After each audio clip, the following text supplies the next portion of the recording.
لکه نن سبا ایمیش په معاشره کې مسله میشه در پیش تو ادغه دو چې ایمیش باز خال داسې وي چې په هغه باندې حج فرض وي لیکن خامخا حج ډیلی کوي. بس خامخا بغیر کسی شرع عذر حج ډیلی کول دا خو گویا د حج د فرضیت نه انکار دی. اور نبی صلی الله علیه وسلم دا ارشاد فرمایا چې پکیم سړی باندې حج فرض وي اور هغه باوجود یعنی مطلب فرض نه دی چې استطاعت یې وي دمره استطاعت یې وي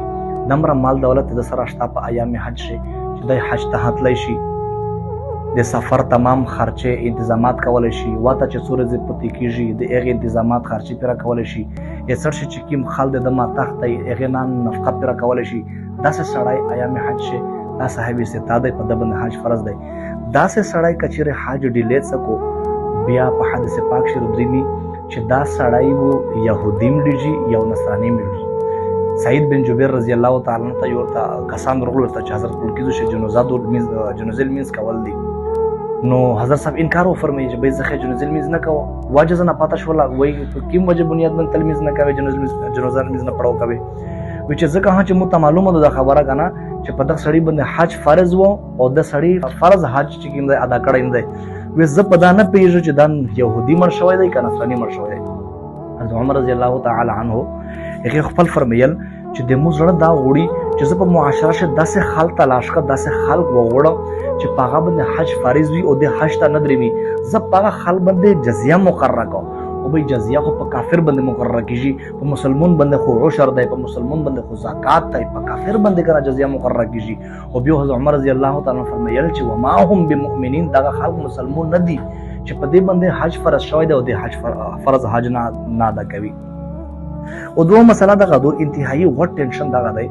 چې بعض خال باندې حج هم فرض وي مسله هم ورته معلومه وي لیکن خامخا ډیلی کوي داسې مسائل ور پیش بھی دینے سورتے چې داسې ایسے مسائل ان کو درپیش ہوتے ہیں چې هغه په بنیاد باندې گویا صرف د حج نه یو انکار کیږي. مثال کے طور پر یې سړی چې یار مو خپل کور نشته کړی په کور ش پندر پهلو ز کور جوړو پر به د حج کاو باس خال کې چې مو په بچونه کنه واده چې کوم د پروګرامي نه دالیا نه دي شوی زوی ته مې واده پوته دوګنا لیر مې نه دوه کړی دا خرچه اخراجات کیږي په نه بعد حج کاو باس خل داسې یې کنه زو وسو جوان یې کنه چې کله بروډکټو تر اسه بوډا کېږي په نه بعد حج کاو دا ټول بهانه دي دا ټول د حج نه انکار دی. په دغه صورت شه په دغه حالت شه کمار د تعرض غي نو دا مرغو دیو د يهودیت وی یو د نصرانیت وی نو بهر حال مشته بچاردو چې کچيره پکې صورت شه مې باندې حج فرض کیږي نو د حج په ادا کول شي کله همیش ډیر نه وکی. دومره خبره دغه دو انتهایی امیش باز هغه ملګری چې کوم پیسې ها خرج کو حج ته هراون وی حج ها کوي لیکن باز داسې وتا حالات درپیشي چې څورته چې حرم میں ہوتے ہوئے بھی د حج نه محروم وي. بس د خانه کعبه طواف لګیا د طواف کیږي په یولو شی موبایل نه ولې دی په یولو شی چاپلې نه ولې دی اور د خانه کعبه طواف کوي او خپل دوستون یارون ملګری ټوله قبیله ټول خال کې پر نیولې دی او بیت اس میں کاسستای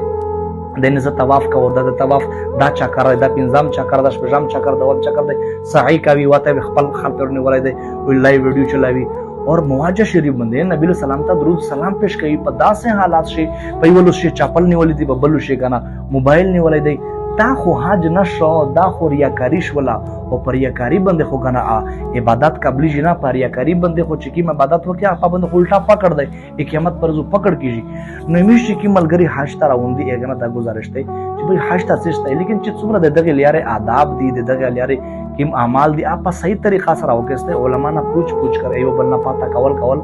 او سیک کر کے اعمال ادا کول چې د میش کم از کم پیسې ها خرج کی اور د مرل سفر هاو کی کم از کم چې د حج خو میش هغه حج جوړ شي چې د الله پاک په دربار شي قبولیت ولوي او چې کیم فضایل دي هغه میش نه پدا باندې پیرا ملاوي شي.